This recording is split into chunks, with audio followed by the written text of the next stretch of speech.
punta tuloy tayo kay Lola Helen.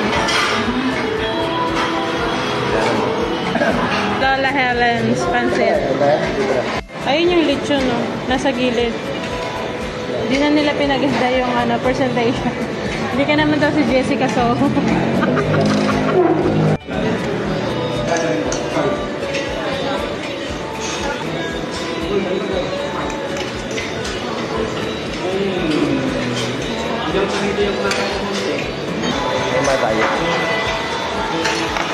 Titikman na natin si Lola Helen. Yung pansit pa, hindi si Lola Helen. Sabi naman ka, lalaki oh. Saka marami rin pala oh.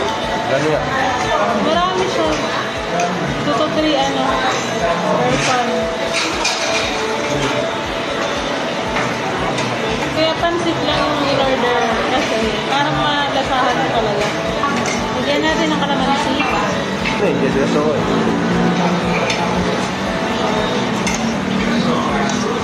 Bestseller nila.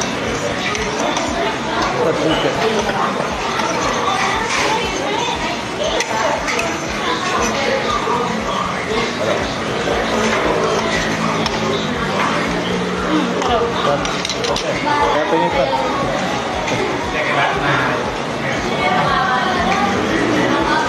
Sarap. Malaki ng lechon. Ha? Tawag ba lechon o? Lechon kung ano. Laki oh.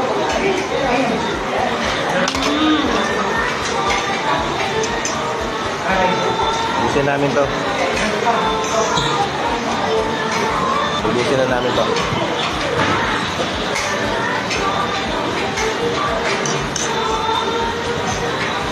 Lola Helen's nga. Ito lang sa Marikina. Hindi sa Pandaka.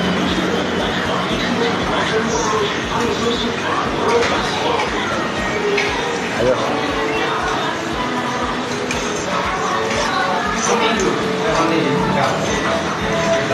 Ito nga, Jessica, so pagkap ng luto mo. Totoo daw yung balita. Dahil sa'yo kay Jessica na puntahan mo siya. Jessica sa Manila to Marikina. sarap. Manila to Marikina.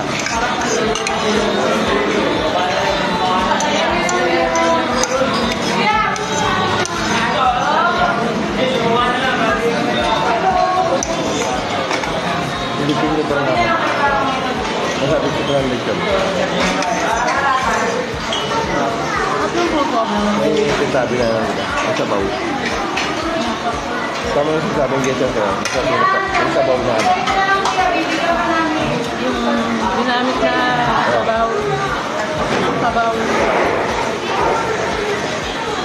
Ang lalaw ng kahon. Ako po. Ayan po. Matawag na. Apo. Ni Lola. Sabi pang natira. Wow. Bigat sa tiyan. Ha? Bigat sa tiyan pag biglang kain. Marami siya, no? Marami po. Marami pang tira. Oh, masarap talaga siya. Marami siya sa 2 to 3 person. No? Marami siya. 240. Pwede na. Lasa.